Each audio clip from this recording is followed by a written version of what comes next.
L'invité de LC Première. Manuel Valls a donc passé 3 jours en Nouvelle-Calédonie, très attendu sur certains dossiers comme le nickel et la SLN ou encore le litige électoral et la prévention de la délinquance. Le Premier ministre a évoqué tous ces sujets, mais a-t-il convaincu? C'est la question. En tout cas, l'opération séduction a visiblement bien fonctionné. Bonjour Vincent Bouvier. Vous êtes le haut-commissaire, le représentant de l'État en Nouvelle-Calédonie. 3 jours de visite ministérielle, sans accroc, ça y est, vous pouvez souffler? Écoutez, je crois que le Premier ministre a une visite extrêmement dense. Il a pu mesurer tous les grands enjeux de la Nouvelle-Calédonie. Il s'est déplacé quasiment partout. Il a vu beaucoup de choses. C'était le souhait qu'il avait. Et je pense qu'en effet, ça lui donne l'occasion d'aborder tous les grands sujets. Vous l'avez dit, le litige électoral, l'avenir institutionnel, l'économie, notamment le nickel, la sécurité. Et je crois que il me semble en effet que c'est ce qu'il a dit, notamment le fait qu'il ait insisté autant sur la responsabilité de l'État, sur l'engagement de l'État, sur le fait que l'État tiendra sa parole, mais aussi insister aussi sur la responsabilité de tous.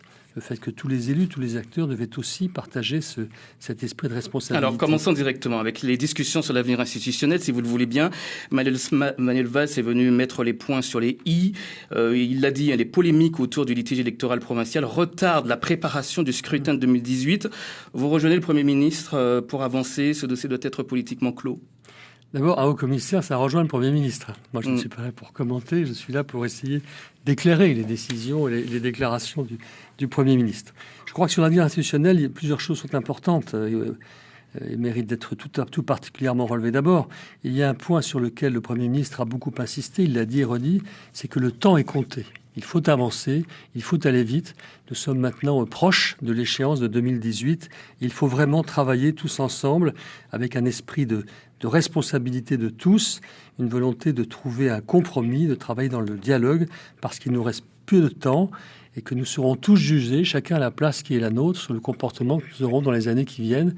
Il a dit aussi avec beaucoup de rigueur. L'histoire nous jugera. Je crois que c'est un terme fort qu'a employé le Premier ministre. Alors ensuite, ce qui a été rappelé sur l'avenir institutionnel par le Premier ministre, c'est que la consultation, et je le cite, par sa nature même, ne conduira pas à un consensus miraculeux. Il est indispensable de ne pas se limiter à cet horizon. Ça veut dire quoi concrètement? Ça veut dire qu'il faut continuer ces travaux qui ont été commencés par la mission sur l'avenir institutionnel. Et d'ailleurs, certains membres de la mission sont présents sur le territoire en ce moment.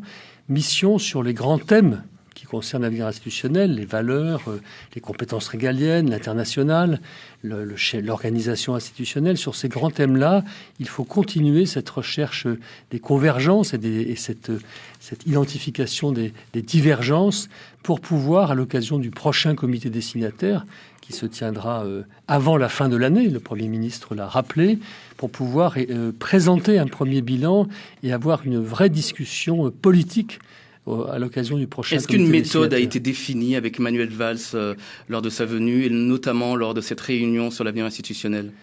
Oui, au cours de cette réunion sur l'avenir institutionnel, ça nous a donné l'occasion de bien préciser les différents thèmes qui seront abordés, de préciser le calendrier qui sera suivi pour ces déplacements des experts. Alors concrètement, en quoi cela va consister? Alors, nous avons donc repérer les grands thèmes, je le disais, les valeurs, les compétences régaliennes, l'international, l'organisation institutionnelle, la citoyenneté, la nationalité.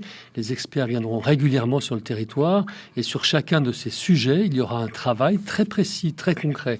Sur quoi les acteurs sont-ils d'accord? Sur quoi les acteurs divergent-ils?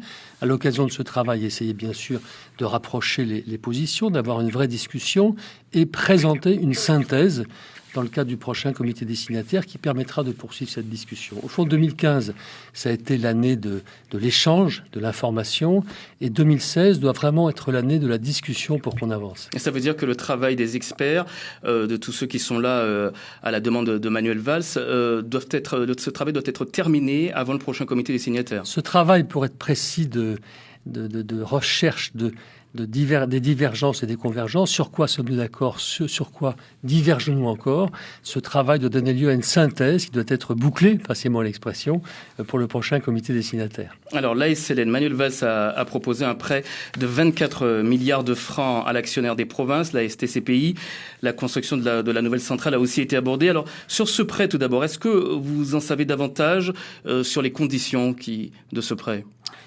D'abord, je voudrais rappeler que le Premier ministre a eu là aussi des mots très forts. Il a rappelé que le nickel connaissait une crise très grave.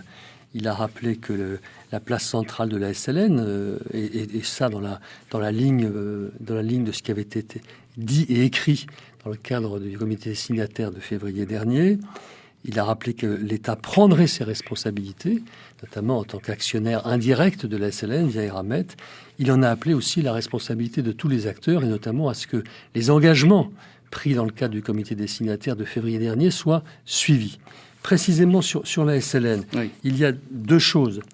La première chose, c'est qu'en effet, sur l'urgence, c'est-à-dire la nécessité de tenir jusqu'à 2018, l'État, vous savez qu'il y a plusieurs actionnaires de la SLN, il y a Eramet, la STCPI, l'État et le Premier ministre donc en ont appelé à la responsabilité de tous les actionnaires, donc à ce que la STCPI puisse soutenir aussi la SLN.